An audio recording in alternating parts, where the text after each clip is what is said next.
Nijirra jennee himannaa bara akkanaa kana keessa, bara ilmi namaa hin geenye bineensa, bara namni hammaatee haqa obboleessaa nyaate, bara namni nama ajjeesuun suusii itti taate.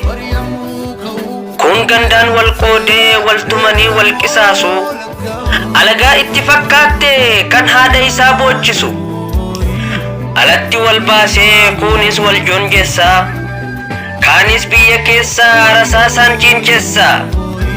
Anatu siif beekaan foon ofii bilcheessaa. Barri nutti hammaatee baruma akkamii keessa jirra, bobbaaf gala wallaallee tetteenyee hiraarraa. Maqaa tokko himachaa kara walitti dhiibna, kan koo haa caaluuf dhugaa walii haqna.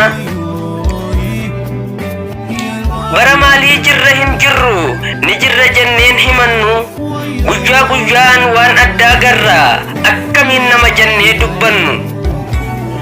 Bara haadha duratti ilmi isii qalame, kun ilma keeti jechuun abbaan ittiin doorsifame. Bara ilmi namaa garaa walitti jabaate, foon obboleessaa nyaachuuf ilkaan kakkarate. Bara lubbuun namaa rakishtee ilmoo saree hanqatte, bara jaalalli dhabamee dhugaa walii dhuguun jabaatte. Bara lubbuun namaa rakishtee ilmoo saree hanqatte, bara jaalalli dhabamee dhiiga walii dhuguun jabaatte.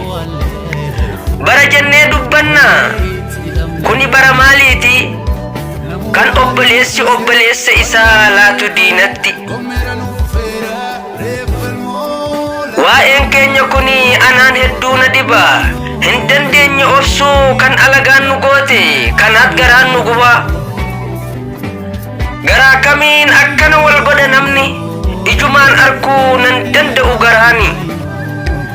Bara namni keessa wal nyaatu, bara firri dhiiga walii tuutu, bara bineensi wal jabeeffatu, bara namni garaa walitti jabaatu. Keenya kuni maali laata?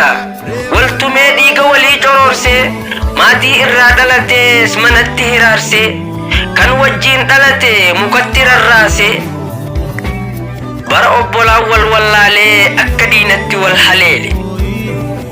Kanaan bara jennee dubbanna, bara dhufaa dabraas imimmaan haqanna, akka fira waliif yaadu tokkummaa labsanna.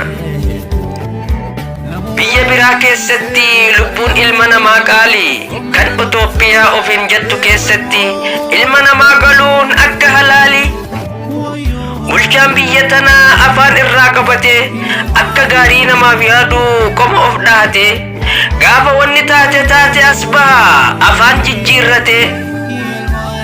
Bara moo ilma namaatu fide laata gochaa gara jobummaa? Mataan akka isaan ta'e bifti isaaniitu siif hima, bara komachaa as geenye isaan tuqnu yakkama. Kanaaf bara komanna, barumaan nutti hammaatte, hegeraa nutti ol baasu dhiiga ofii awwaalte. Kan nuuf ta'e jala deemna, kan nuuf hin ta'in jalan deemnu. Dhumnuus numa dhumna malee arraas boruus hegeraaf hin jilbeeffannu.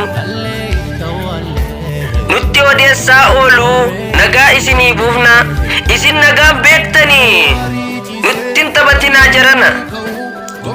Afaan gaarii dubbatus gochi keessan summi, ni beekna waa hundaa achumatti nurraa deemi.